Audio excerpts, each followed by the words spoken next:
하루 15분 성경 읽기 생명의 말씀사 현대인의 성경. 오늘은 제75일차로 열왕기상 13장부터 시작합니다. 열왕기상 13장. 한 예언자가 여호와의 명령을 받고 유다에서 베델로 갔다. 마침 그때 여로보암은 단 곁에 서서 막 분향을 하려던 참이었다. 그 예언자는 여호와의 말씀으로 단을 향하여 이렇게 외쳤다. 단아, 단아, 여호와께서 말씀하신다. 요시야라는 아이가 다윗의 집안에서 태어나 여기서 분향하는 산당 제사장들을 내 위에 제물로 바칠 것이며 사람의 뼈를 내 위에서 태울 것이다.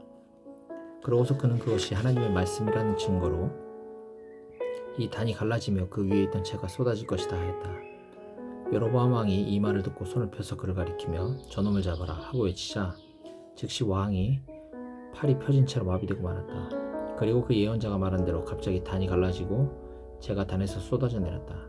그러자 여로보암 왕이 그 예언자에게 제발 당신은 나를 위해 당신 하나님 여호와께 기도하여 내 팔이 다시 성하게 해주시오 하고 간청하였다. 그래서 그 예언자가 여호와께 기도하자 왕의 팔이 다시 정상대로 회복되었다. 그때 왕이 그에게 나와 함께 집으로 가서 잠시 쉬었다 가시오. 내가 당신에게 선물을 주겠소 하였으나 그 예언자는 이렇게 대답하였다. 왕이 나에게 왕의 재산 절반을 준다고 해도 나는 왕과 함께 가지 않을 것이며 이곳에서는 빵도 먹지 않고 물 한 모금도 마시지 않을 것입니다. 여호와께서는 나에게 빵도 먹지 말고 물도 마시지 말며 오던 길로는 돌아가지도 말라고 명령하셨습니다. 그러고서 그는 오던 길로 가지 않고 다른 길로 돌아갔다. 그때 베델에 한 늙은 예언자가 살고 있었다. 그의 아들들이 그날 유다에서 온 예언자가 베델에서 행한 일과 그가 여로보암 왕에게 말한 모든 것을 자기들의 아버지에게 다 이야기해 주자 그는 그 사람이 어느 길로 갔느냐 하고 물었다. 그래서 그의 아들들은 그가 간 길을 가르쳐 주었다. 그 늙은 예언자는 자기 아들들에게 나귀의 안장을 지우게 한 다음 나귀를 타고 유다에서 온 예언자를 뒤쫓아갔다. 그는 어느 상수리나무 아래 그 예언자가 앉아있는 것을 보고 가서 물었다. 당신이 유다에서 온 예언자입니까? 그렇습니다. 나와 함께 집으로 가서 식사를 합시다. 나는 당신과 함께 가서 먹고 마실 처지가 못됩니다. 여호와께서는 나에게 이곳에서 빵도 먹지 말고 물도 마시지 말며 오던 길로는 돌아가지도 말라고 명령하셨습니다. 나도 당신과 같은 예언자입니다. 여호와의 명령을 받은 천사가 나에게 당신을 집으로 데리고 와서 접대하라고 말씀하셨습니다. 그러나 그 늙은 예언자가 말하는 것은 모두 거짓말이었다. 그래서 그 두 사람은 함께 가서 식사를 하게 되었다. 식사 도중에 여호와께서 그 늙은 예언자를 통해 유다에서 온 예언자에게 이렇게 말씀하셨다. 너는 나 여호와의 말에 불순종하고 내 명령을 지키지 않았다. 내가 아무것도 먹지 말라고 명령한 곳에서 네가 빵을 먹고 물을 마셨으므로 너는 죽음을 당할 것이며 내 시체는 내 조상의 묘실에 장사되지 못할 것이다. 식사가 끝난 후에 그 늙은 예언자는 그를 위해 나귀 한 장을 지어주었다. 그러나 유다에서 온 그 예언자는 나귀를 타고 가던 도중에 사자를 만나 죽음을 당하였고 그의 시체는 길에 버려졌으며 그 곁에는 나귀와 사자가 함께 서 있었다. 지나가던 사람들이 길에 버려진 시체와 그 곁에 말없이 서 있는 사자를 보고 베델로 가서 그 늙은 예언자에게 자기들이 본 것을 다 말해주었다. 그 말을 듣고 늙은 예언자는 이것이 여호와의 명령에 불순종한 예언자의 최후이다. 여호와께서는 자기가 말씀하신 대로 사자를 보내 그를 찢어 죽이게 하셨다 하고 자기 아들들에게 나귀의 안장을 지으라고 하였다. 그가 나귀를 타고 가서 보니 그 예언자의 시체가 길에 버려져 있었고 그 곁에는 나귀와 사자가 함께 서 있었으며 사자는 그 시체를 먹지도 않았고 나귀를 찢지도 않았다. 그 늙은 예언자는 시체를 나귀에 싣고 자기 성으로 돌아와 슬피 울며 그를 장사했는데 그는 그 시체를 자기 가족의 묘실에 묻고 슬퍼서 오 나의 형제하고 부르짖었다. 그 후에 그는 자기 아들들을 불러 이렇게 말하였다. 내가 죽으면 그 예언자의 뼈 곁에 장사해라. 그가 여호와의 명령을 받아 베델에 있는 단과 사마리아의 여러 성에 있는 산당들을 향해 외친 말이 반드시 이루어질 것이다. 이런 일이 있은 후에도 여로보암은 악을 버리지 못하고 제사장으로 지원하는 사람은 누구든지 산당 제사장으로 임명하였다. 그래서 이 죄 때문에 여로보암의 집안은 완전히 망하게 되었다. 열왕기상 14장. 그때 여로보암의 아들 아비야가 병이 들었다. 그러자 여로보암이 자기 아내에게 말하였다. 당신은 왕의 아내라는 것을 아무도 눈치채지 못하게 변장하고 실로에 가서 예언자 아히야를 만나시오. 그는 내가 이스라엘의 왕이 될 것이라고 말해준 사람이요. 당신은 갈 때 빵 10개와 약간의 과자와 꿀 한 병을 가지고 가서 우리 아들이 어떻게 될 것인지 물어보시오. 그러면 그가 대답해 줄 것이오. 그래서 여로보암의 아내는 실로에 있는 아히야의 집으로 갔는데 그는 나이가 많은 탓으로 눈이 어두워 제대로 보지 못하였다. 그러나 여호와께서는 여로보암의 아내가 병든 자기 아들의 일로 변장을 하고 그에게 오고 있다는 것과 또 그녀에게 대답할 말도 일러주셨다. 그래서 아히야는 그녀가 문으로 들어오는 발자국 소리를 듣고 말하였다. 여로보암 왕의 부인 들어오시오. 어째서 당신은 다른 사람인 채 하시오. 당신에게 일러줄 좋지 않은 말이 있어. 당신은 가서 남편에게 이스라엘의 하나님 여호와께서 이렇게 말씀하신다고 전해주시오.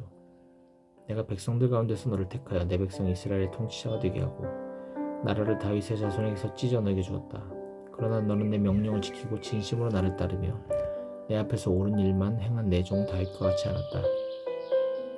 너는 내 이전의 통치자들보다도 더 많은 악을 행하였으며 나를 배반하고 우상을 만들어 섬김으로 나를 노하게 하였다. 그러므로 내가 네 집안에 재앙을 내려 종이든 자유인이든 남자는 모조리 죽일 것이며 내 가족을 거름더미처럼 쓸어버릴 것이다. 성에서 죽은 내 가족의 시체는 개가 먹을 것이며 들에서 죽은 내 가족의 시체는 공중의 새가 먹을 것이다. 이것은 나 여호와의 말이다. 그러고서 아히야는 여로보암의 아내에게 다시 말하였다. 이제 당신은 집으로 돌아가시오. 당신이 성 안에 들어서는 즉시 당신의 아들은 죽을 것이며 모든 이스라엘 사람들은 그를 위해 슬퍼하고 장사할 것이오. 그러나 여로보암 왕의 모든 가족 중에서 묘실에 장사될 사람은 이 아이 하나뿐이오. 그래도 이스라엘의 하나님 여호와께서는 이 아이에게서 선한 것을 보셨기 때문이오. 여호와께서는 이스라엘을 다스릴 다른 왕을 세우실 것이며 그가 여로보암 왕의 집안을 쑥밭으로 만들어버릴 것이오. 또 여호와께서는 이스라엘을 쳐서 물에 흔들리는 갈대처럼 되게 할 것이며 그 백성을 그들의 조상들에게 준 이 좋은 땅에서 뿌리째 뽑아 유프라테스 강 밖으로 흩어버리실 것이오. 이것은 그들이 우상을 만들어 섬김으로 여호와를 노하게 하였기 때문이오. 여로보암 왕은 자신이 범죄했을 뿐만 아니라 모든 백성들에게 죄를 짓게 하였으므로 여호와께서는 이스라엘을 버리실 것이오. 그래서 여로보암의 아내가 디르사로 돌아가 자기 집 문 안으로 들어서자 그 아이는 즉시 죽고 말았다. 이스라엘 사람들은 여호와께서 예언자 아히야를 통해서 말씀하신 대로 그를 장사하고 슬퍼하였다. 그 밖에 여로보암이 행한 일 곧 그가 어떻게 싸웠으며 어떻게 다스렸는가 하는 것은 이스라엘 왕들의 역사책에 잘 기록되어 있다. 여로보암 왕은 왕이 된 지 22년 만에 죽어 장사되었고 그의 아들 나답이 왕위를 계승하였다. 한편 솔로몬의 아들 르호보암이 유다 왕이 되었다. 그는 41세에 왕이 올라 여호와께서 이스라엘의 모든 땅 중에서 경배받으실 곳으로 특별히 택한 성 예루살렘에서 17년을 통치하였다. 그리고 그의 어머니는 암몬 사람 나아마였다. 유다 백성들도 여호와께 범죄하여 그 조상들보다 여호와를 더 노하게 하였다. 그들도 역시 높은 산 언덕과 푸른 나무 아래에 산당과 돌기둥의 우상과 아세라 여신상을 세웠으며 또 그 땅의 우상 신전에는 남창들이 득실거렸다. 이와 같이 유다 백성은 여호와께서 이스라엘 민족 앞에서 쫓아내신 이방 민족의 더러운 습성을 본받아 그대로 행하였다. 르호보암 왕 5년에 이집트의 시삭 왕이 예루살렘을 침략하여 성전과 궁전의 모든 보물과 솔로몬이 만든 금방패를 모조리 약탈해갔다. 그래서 르호보암 왕은 대신 놋방패를 만들어 궁중 경비병들에게 주었는데 왕이 성전에 들어갈 때마다 그들은 방패를 가지고 따라갔다가 다시 경비실로 가져왔다. 그 밖에 르호보암 왕이 행한 모든 일은 유다 왕들의 역사책에 다 기록되어 있다. 그리고 르호보암과 여로보암 사이에는 끊임없는 전쟁이 있었다. 르호보암 왕은 죽어 다윗성에 있는 그의 조상들의 묘에 장사되었다. 그의 어머니 이름은 나아마이며 암몬 사람이었다. 그의 아들 아비야가 왕위를 계승하였다. 열왕기상 15장. 이스라엘의 여로보암 왕 18년에 아비야가 유다 왕이 되어 예루살렘에서 3년을 통치하였다. 그리고 그의 어머니는 아비살롬의 손녀 마아가였다. 아비야는 자기 아버지가 행한 모든 죄를 그대로 행하고 그의 증조부 다윗과 같지 않아 자기 마음을 여호와께 완전히 바치지 못하였다. 그러나 그의 하나님 여호와께서는 다윗을 생각하여 그의 뒤를 이어 다스릴 아들을 주셔서 예루살렘을 안전하게 지키도록 하셨다. 이것은 다윗이 햇사람 우리아의 일 외에는 평생 여호와 앞에서 옳은 일을 행하고 그의 명령을 하나도 어기지 않았기 때문이었다.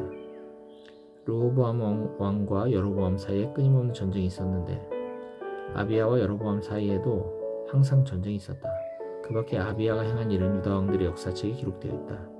아비야는 죽어 다윗성에 장사되었고 그의 아들 아사가 왕위를 계승하였다. 이스라엘의 여로보암 왕 20년에 아사가 유다 왕이 되어 예루살렘에서 41년을 통치하였다. 그리고 그의 할머니는 아비살롬의 손녀 마아가였다. 아사는 그의 조상 다윗처럼 여호와께서 보시기에 옳은 일을 하였으며 그 땅에서 남창들을 모조리 추방하고 그의 선왕들이 만든 모든 우상을 제거했다. 그는 또 자기 할머니 마아가가 더러운 아세라 우상을 만들었으므로 대왕 대비 자리에서 물러나게 하고 그 우상을 찍어 기드론 시내가에서 불살라버렸다. 아사는 비록 산당을 제거하진 않았으나 그는 평생 동안 여호와께 성실하였으며 자기 아버지와 자신이 헌납한 은과 금과 그릇들을 모두 여호와의 성전에 갖다 두었다. 아사와 이스라엘의 바하사 왕 사이에 끊임없는 전쟁이 있었다.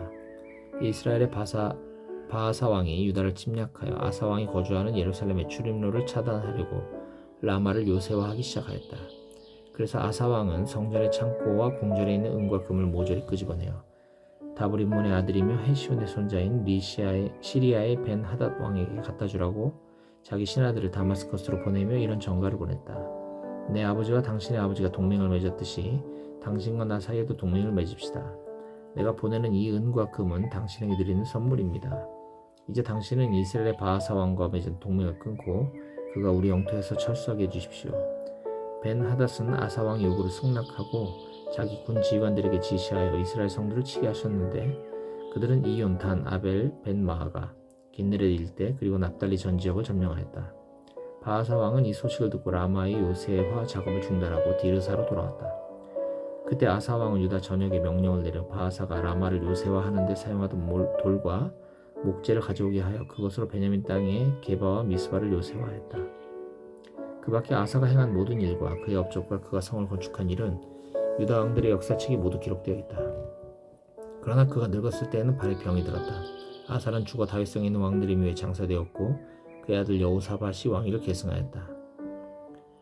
유다의 아사 왕 2년에 여로보암의 아들 나답이 이스라엘의 왕이 되어 2년 동안 통치하였다. 그는 자기 아버지처럼 여호와께 범죄하고 이스라엘 백성을 죄의 길로 인도하였다. 이사갈 지파 사람인 아이야의 아들 바하사가 음모를 꾸며 자기 군대와 함께 블레셋 땅의 기브돈 성을 포위하고 있던 나답을 쳐 죽이고 유다의 아사왕 3년에 이스라엘 왕이 되었다. 그리고 그는 왕이 된 즉시 여로보암의 집안에 속한 사람들을 한 사람도 남기지 않고 모조리 죽였는데 이것은 여호와께서 실로 사람 예언자 아히야를 통해 말씀하신 것과 같이 되었다. 이런 일이 일어난 것은 여로보암이 범죄하고 이스라엘 백성을 죄의 길로 인도하여 여호와를 노하게 하였기 때문이었다. 나답이 행한 모든 일은 이스라엘 왕들의 역사책에 기록되어 있다. 그리고 아사와 이스라엘의 바하사 왕 사이에는 끊임없는 전쟁이 있었다. 유다의 아사 왕 3년에 아히야의 아들 바하사가 이스라엘의 왕이 되어 디르사에서 24년을 통치하였다. 그도 여로보암처럼 여호와께 범죄하고 이스라엘을 죄의 길로 인도하였다. 열왕기상 16장.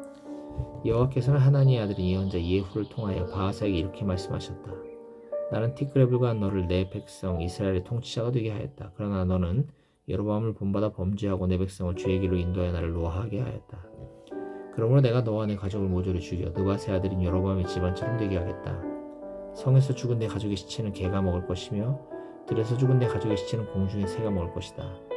그 밖에 바하사 행한 모든 일은 이스라엘 왕들의 역사책에 기록되어 있다. 바하사는 죽어 디르사에 장사되었고 그의 아들 엘라가 왕위를 계승하였다. 여호와께서 예언자 예후를 통하여 바하사와 그의 집안 사람들에게 저주의 말씀을 하신 것은 여호와께서 여로보암의 집안 사람들을 그의 손으로 죽이게 하셨는데도 그가 여전히 여로보암처럼 범죄하고 여호와를 노하게 하였기 때문이었다. 유다의 아사왕 26년에 바하사의 아들 엘라가 이스라엘의 왕이 되어 디르사에서 2년 동안 통치하였다. 어느 날 디르사에서 엘라가 궁중 대신 아르사의 집에서 술에 취해 있을 때 궁중 전차 부대의 절반을 지휘하는 시므리가 반란을 일으켜 아르사의 집으로 들어가 엘라를 사해하고 그를 이어 왕이 되었는데 그때는 유다의 아사왕 27년이었다. 시므리도 왕이 된 즉시 바하사의 가족을 모조리 살해하고 남자는 친척이나 친구들까지 다 죽여 여호와께서 예언자 예후를 통하여 바하사에게 말씀하신 대로 하였다. 이런 일이 일어나게 된 것은 바하사와 그의 아들 엘라의 죄 때문이었다. 그들은 우상을 섬기고 백성을 범죄하게 하므로 이스라엘 하나님 여호와를 노하게 했던 것이다. 그 밖에 엘라가 행한 모든 일은 이스라엘 왕들의 역사책에 기록되어 있다. 유다의 아사왕 27년에 시므리는 디르사에서 7일 동안 이스라엘을 다스렸다. 그때 블레셋 사람의 성 기브돈을 포위하고 있던 이스라엘군은 시므리가 반역을 일으켜 왕을 살해했다는 말을 듣고 그들의 지휘관 오므리를 이스라엘 왕으로 추대하였다. 오므리가 이스라엘군이 기브돈에서 철수하여 디르사를 포위하자 시므리는 성이 함락된 것을 보고 궁중 요새로 들어가서 궁전에 불을 지르고 거기서 죽었다. 이것은 그도 여로보암처럼 여호와께 범죄하고 이스라엘 백성을 죄의 길로 인도했기 때문이었다. 그 밖에 시므리가 행한 모든 일과 그의 반역 사건은 이스라엘 왕들의 역사책에 기록되어 있다. 그때 이스라엘 백성은 두 파로 갈라져 어떤 사람들은 기낫의 아들 디브니를 왕으로 지지하고 또 어떤 사람들은 오므리를 왕으로 지지하였다. 그러나 오므리를 지지하는 사람들의 세력이 더 강해져서 결국 디브니는 죽고 오므리가 왕이 되었다. 유다의 아사왕 31년에 오므리가 정식으로 이스라엘 왕이 되었으며 그는 총 12년을 통치하였는데 처음 6년은 디르사에서 다스렸다. 그런 다음 그는 세멜이라는 사람에게 은 68kg을 주고 산 하나를 사서 거기에 성을 건축하고 그 산의 본 주인이었던 세멜의 이름을 따라 그 성을 사마리아라고 불렀다. 그러나 오므리는 여호와 보시기에 그 이전의 왕들보다 더 많은 악을 행하였다. 그는 느밧의 아들 여로보암을 본받아 자신은 물론 백성들도 범죄하게 하고 우상을 섬기게 하여 이스라엘 하나님 여호와를 노하게 하였다. 그 밖에 오므리가 행한 모든 일은 이스라엘 왕들의 역사책에 기록되어 있다. 오므리는 죽어 사마리아에 장사되었고 그의 아들 아합이 왕위를 계승하였다. 유다의 아사왕 38년에 오므리 아들 아합이 이스라엘 왕이 되어 사마리아에서 22년을 통치하였다. 그는 여호와 보시기에 그 이전의 왕들보다 더 많은 악을 행하여 느밧의 아들 여로보암을 본받아 범죄하는 일을 오히려 가볍게 여기고 시돈 사람 엘바알 왕의 딸인 이세벨과 결혼하여 바알을 섬겼다. 그는 또 사마리아에 바알 신전을 지었으며 바알의 단을 만들어 그 신전에 갖다 두고 아세라 여신상도 세웠다. 이렇게 해서 그는 그 이전의 모든 이스라엘 왕들보다 여호와를 더욱 노하게 하였다. 아합 시대에 베델의 히엘이라는 사람이 여리고를 재건하였다. 그가 기초공사를 할 때에 맏아들 아비라함을 잃었고 성문을 세울 때에 막내 아들 수굽을 잃었는데 이 모든 것은 여호와께서 눈의 아들 여호수아를 통하여 여리고를 저주하셨기 때문이었다.